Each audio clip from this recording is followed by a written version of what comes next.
Bom dia, amigos ouvintes. Estamos nesse exato momento com a live de hoje. Hoje vamos falar de estratégia que temos que ter na nossa vida, porque vemos o próprio Deus usando, certo? Então, hoje nós vamos falar do profeta Jonas. Imagina que aquele povo ali de Nínive, eles eram um povo que acreditava que tinha um ser especial, mas só que de maneira errada.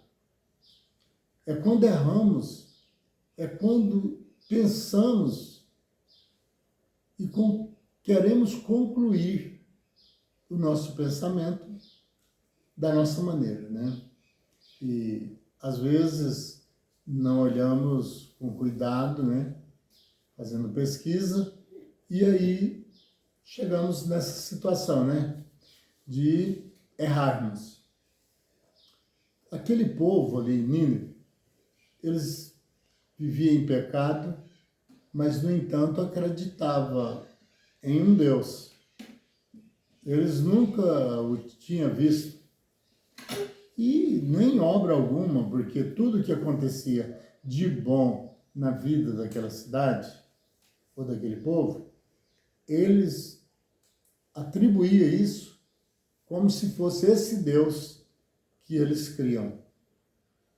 E esse Deus era conhecido por eles, o seu nome como Deus Dagon. E eles acreditavam que esse Deus habitava no fundo do mar. E nunca foi visto assim, mas eles acreditavam, eles criam assim. E por isso, quando se falava do Deus criador do céu e da terra, mesmo mostrando toda essa obra que ele fez diante dos nossos olhos, eles assim não criam. Com tanta revolta de pensar que estava diminuindo os seus ensinamentos acerca do Deus Dagon, que todo profeta que era enviado por Deus ali para pregarem, mostrar a eles a verdade, eles o matavam. Não aceitavam, simplesmente não aceitavam. Era chegando e começava a falar de Deus, do céu, Criador do céu e da terra, e eles o matavam no mesmo instante. Era um após o outro. E com isso, um dia, Deus tomou uma decisão. E não que ele já não soubesse isso desde antes, é porque o que Deus faz, ele não precisa pedir a ninguém permissão, e como eu tenho dito sempre, ele pega, faz, apenas às vezes com o uso da palavra. Mas aí ele usou, porque Deus, ele usa muito do sistema que ele mesmo colocou aqui na Terra,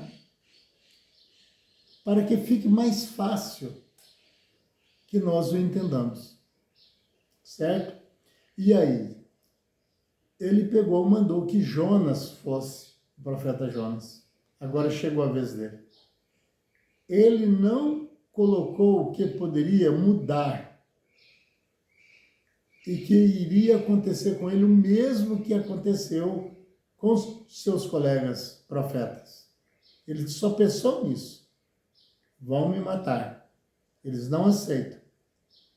Mas quem estava mandando ele ir era Deus. E um Deus que ele conversava com ele. As palavras que ele falou depois, ele devia ter dito antes. Digamos que fosse assim: meu Deus, eu sou o seu profeta para levar a sua palavra. mas eles mataram todos os outros lá e que foram enviados pelo Senhor. O que vai acontecer comigo agora dessa vez? Eles não vão fazer o mesmo, Senhor? É porque as coisas acontecem erradas na nossa vida, sabe por quê? É porque nós não o consultamos antes. Nós só deixa para falar do desastre que aconteceu depois.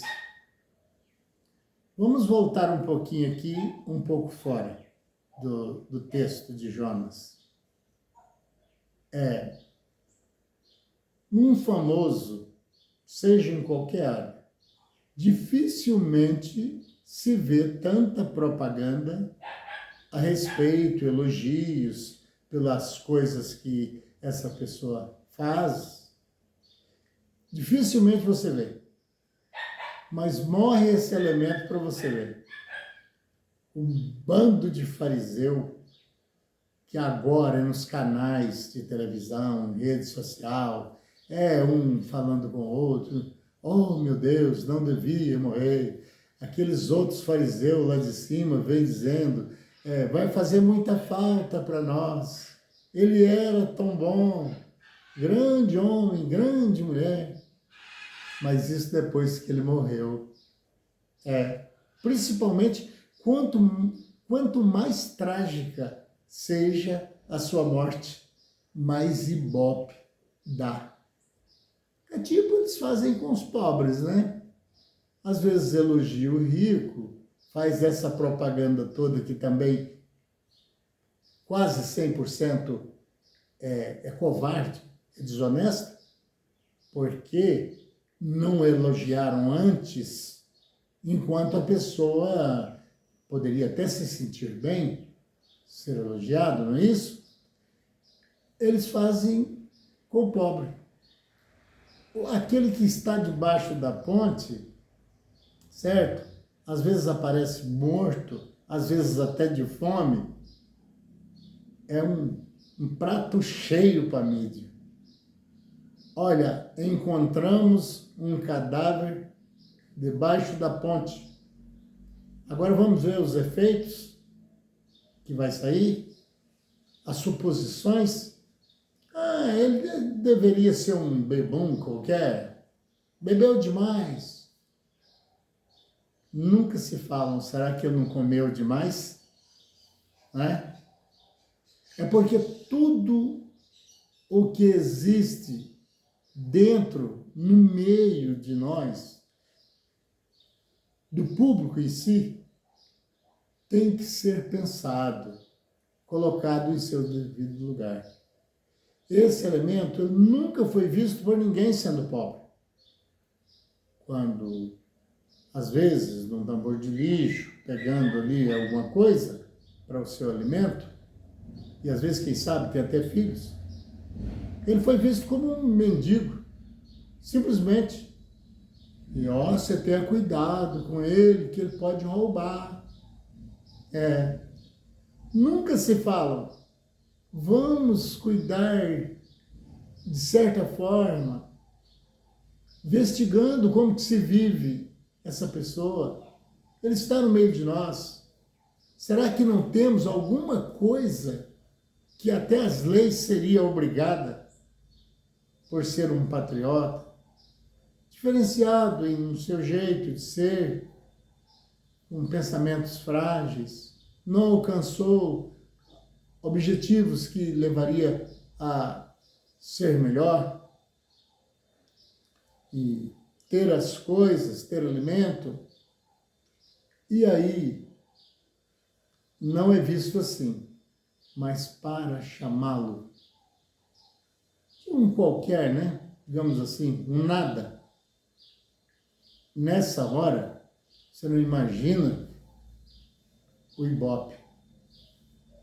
Aí ele aparece em rede social. Cadáver. Né? Mas isso não é muito longe, porque eu já estou falando aqui da situação que eles tratam os ídolos deles, né? Não falam nada, quase nada, dificilmente você vê um elogio, mas como canta bem, mas como fala bem e tal. Mas isso é menos do que o escândalo que eles fazem depois da morte desse querido. Vai fazer tanta falta para nós. Você notou? Falsos, fariseus, hipócritas são esses, certo? Isso acontece não é só com ídolo, não. Isso acontece até dentro da família. Desrespeitam a mãe, desrespeitam o pai, desrespeitam os filhos, vão levando assim, e depois, quando morre, meu amigo, é só aquele turbilhão de gritos, né? E, como eu amava a minha mãe, não vou dar conta mais de viver nesse mundo, eu quero morrer também. Mentira, não quero morrer nada, não. Meu amigo, eu falo isso não é para provocar o público, é no maior amor, entendeu? Se você quiser fazer alguma coisa para sua mãe, faça logo, porque ela não é imortal na carne. No espírito, sim, mas ela indo embora, você não vai vê-la, a não ser no tempo necessário. Quer dar um beijo na sua mãe? Quer elogiar a sua mãe? Quer ficar próximo dela? Fique agora, enquanto você, que também não é imortal, está presente. Você quer ser honesto com seu amigo? Seja. Porque depois que o seu amigo for, não tem mais como você falar com ele. Fale antes, porque você não pode falar depois, certo? Nesse sentido.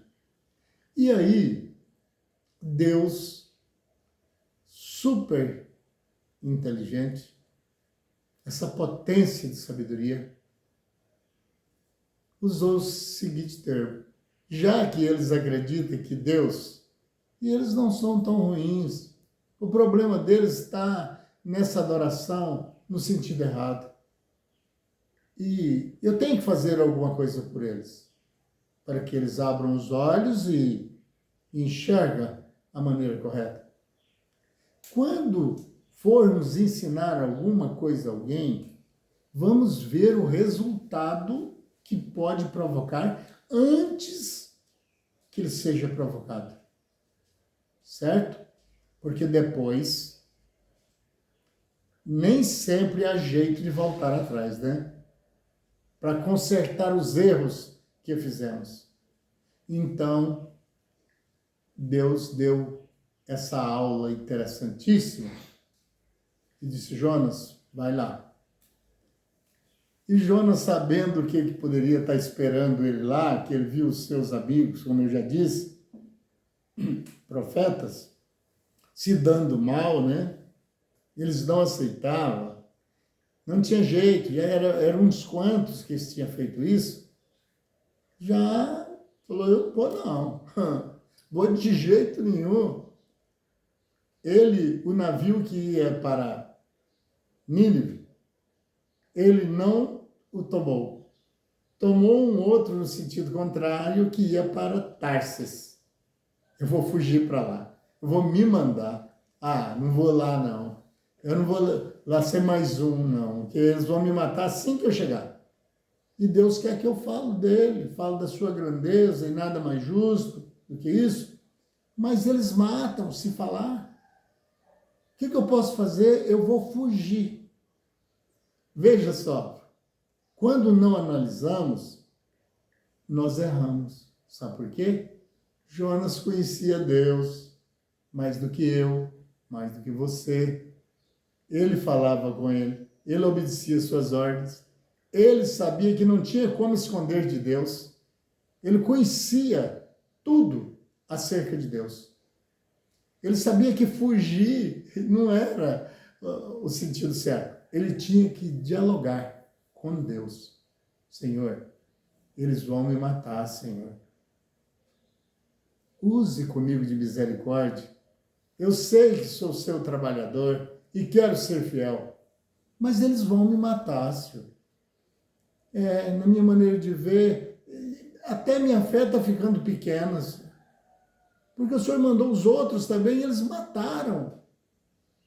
E por isso eu estou desesperado, senhor. Isso teria que ser falado antes e não tentar fugir da potência, do alcance dos olhos de Deus. Porque ele o conhecia e sabia. Porque o próprio Deus já tinha dito, não adianta fugir da minha presença. Não para ele, falando a todo o povo. Porque se você for para o fundo do mar, até lá minha mão se susterá. As trevas diante de mim, em qualquer lugar que você estiver, será dia. Você não consegue esconder de mim, certo? Ele sabia disso, Jonas, mas mesmo assim o fez. Erramos mais ainda quando fazemos isso, porque alguém faz, arrepende, sem saber o que vai acontecer. Mas ele estava fazendo sabendo que não havia como escapar. E aí, Deus manda aquela tempestade no mar. Começou a cair tudo. E foram jogando tudo que tinha dentro daquele barco para ver se o maneirava. Até que aquele povo que não tinha o conhecimento de Jonas chegou a ver que algo de algum Deus, porque eles criam em variedades, errados, mas criam. Eles disseram um para o outro, olha, fizemos alguma coisa, nós temos que ver qual de nós aqui pecamos contra o Deus que adotamos. Porque tem algo, uma ira, uma coisa que está acontecendo. Meu amigo, na nossa vida pode ter coisas dando errada. Nós temos que procurar a causa, a raiz, da onde está saindo isso, para consertarmos, para tirar isso da nossa vida. E aí eles fizeram isso.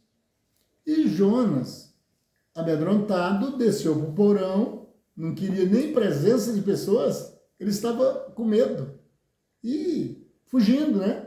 Mas adiantava ele ficar escondido no porão, se Deus via ele em qualquer lugar, e continua vendo todas as nossas obras feitas escondidas. E aí, então, o que acontece? Chegou a situação de que foram procurar ele. Disse, olha, diz para nós de onde você vem, para onde você está indo, quem é o seu Deus e por que nos sobreveio isso. E aí foi lançado, para abreviar o áudio, foi lançado no mar. Ele disse, ó, me jogando dentro d'água, ele agora já viu que não tinha mais saída.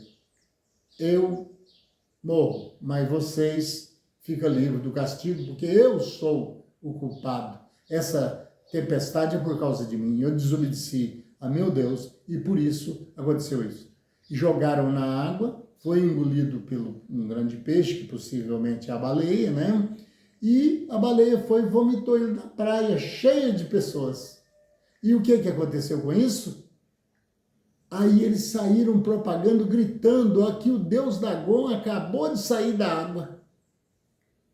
E eles viram com os próprios olhos multidões de pessoas e encheram a cidade com isso. Agora sim, Jonas foi lá e eles o receberam.